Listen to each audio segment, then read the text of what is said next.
ಈ ನತದೃಷ್ಟ ವಿಮಾನದಲ್ಲಿ ಗುಜರಾತ್ನ ಮಾಜಿ ಮುಖ್ಯಮಂತ್ರಿ ವಿಜಯ್ ರೂಪಾನಿ ಅವರು ಇದ್ದರು.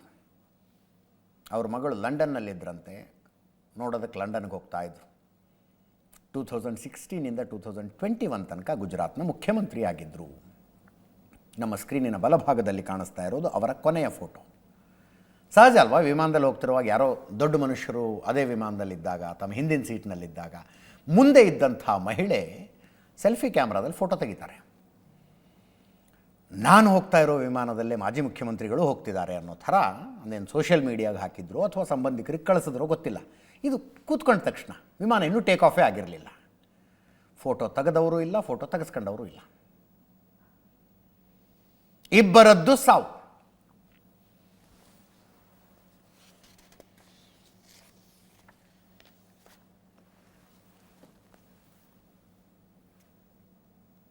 ಪೈಲಟ್ ಎರರ್ ಅಂತ ಮಾತಾಡ್ತಿದ್ವಿ. 100 ಅಪಘಾತಗಳ ಪೈಕಿ 100 ವಿಮಾನ ಅಪಘಾತಗಳ ಪೈಕಿ 65 ಪೈಲಟ್ ಎರರ್ನಿಂದಾನೇ ಆಗ್ತವಂತೆ ಇದುವರೆಗಿನ ಅಂಕಿ ಸಂಖ್ಯೆಗಳು. ಬಟ್ ಇಲ್ಲಿ ಪೈಲಟ್ಟು 8200 ಗಂಟೆಗಳ ವಿಮಾನ ಹಾರಾಟದ ಅನುಭವವನ್ನು ಹೊಂದಿದ್ದರು. 8200 ಗಂಟೆಗಳು. ದಟ್ ಈಸ್ ಅಂದರೆ ಓಕೆ ಅಲ್ಲ, ಅದು ತುಂಬ ಅದ್ಭುತವಾದ ಎಕ್ಸ್ಪೀರಿಯನ್ಸ್ಡ್ ಪೈಲಟ್ಟು ಅಂತ, ಒಳ್ಳೆ ಎಕ್ಸ್ಪೀರಿಯನ್ಸ್ಡ್ ಪೈಲಟ್ಟು. ಸಾವು ಅಂತ ಬಂದರೆ ಯಾರೇನು ಮಾಡೋಕ್ಕಾಗತ್ತೆ. ಕೋ ಪೈಲಟ್ಟು 2400 ಗಂಟೆಗಳ ವಿಮಾನ ಹಾರಾಟದ ಅನುಭವ ಅನಿಸುತ್ತೆ. ಕ್ಲೈವ್ ಕುಂದರ್ ಅಂತ. ಕ್ಯಾಪ್ಟನ್ ಸುಮಿತ್ ಸಬರ್ವಾಲ್ ಕ್ಯಾಪ್ಟನ್, 8200 ಗಂಟೆಗಳ ವಿಮಾನ ಹಾರಾಟದ ಅನುಭವ. ಕ್ಲೈವ್ ಕುಂದರ್ 1100 ಗಂಟೆಗಳ ವಿಮಾನ ಹಾರಾಟದ ಅನುಭವ, ಕೋ ಪೈಲಟ್ ಆಗಿದ್ದರು. ಕ್ಲೈವ್ ಕುಂದರ್ನ ಪೂರ್ವಜರು ಯಾರೋ ಮಂಗಳೂರಿನವರು ಅಂತೇನೋ ಸುದ್ದಿ ಬರ್ತಾ ಇದೆ. Will confirm it. ಬಟ್ ಅವ್ರದ್ದು ಅಫಿಷಿಯಲ್ ಅಡ್ರೆಸ್ ಮುಂಬೈದಿದೆ. ಕ್ಯಾಬಿನ್ ಕ್ರೂನಲ್ಲಿ 2 ಹಿರಿಯ ಸಿಬ್ಬಂದಿ ಶ್ರದ್ಧಾ ಧವನ್ ಮತ್ತು ಅಪರ್ಣಾ ಮಹಾದಿಕ್.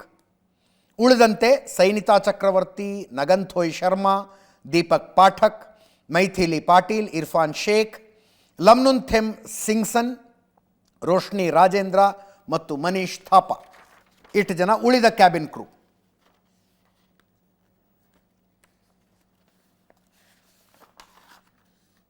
ಘಟನಾ ಸ್ಥಳಕ್ಕೆ ಕೇಂದ್ರ ಗೃಹ ಸಚಿವ ಅಮಿತ್ ಶಾ ಬಂದರು. ವಿಮಾನಯಾನ ಖಾತೆಯ ರಾಜ್ಯ ಸಚಿವ ರಾಮ್ ಮನೋಹರ್ ನಾಯ್ಡು ಬಂದರು.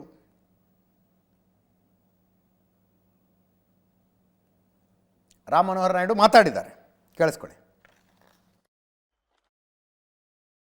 I am totally shaken by the incident that has happened today near Ahmedabad airport.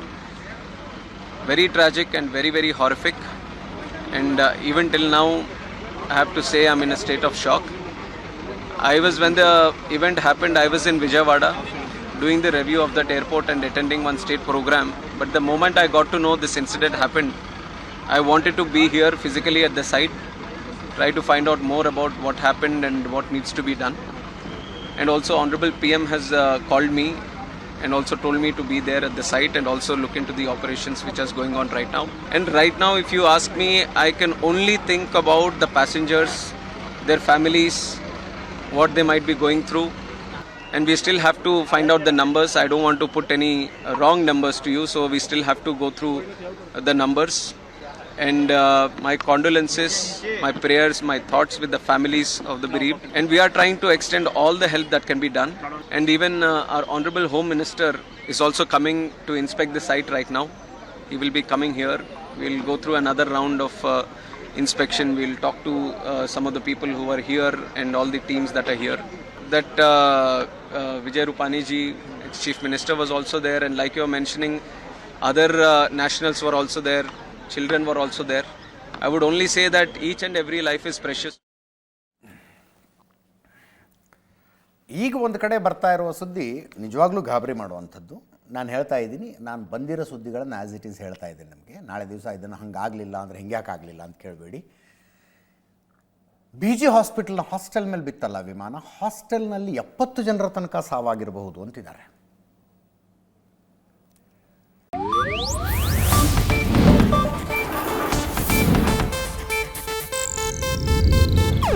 ಇದು ಏಷ್ಯಾನೆಟ್ ನ್ಯೂಸ್ ನೆಟ್ವರ್ಕ್ ಪ್ರಸ್ತುತಿ.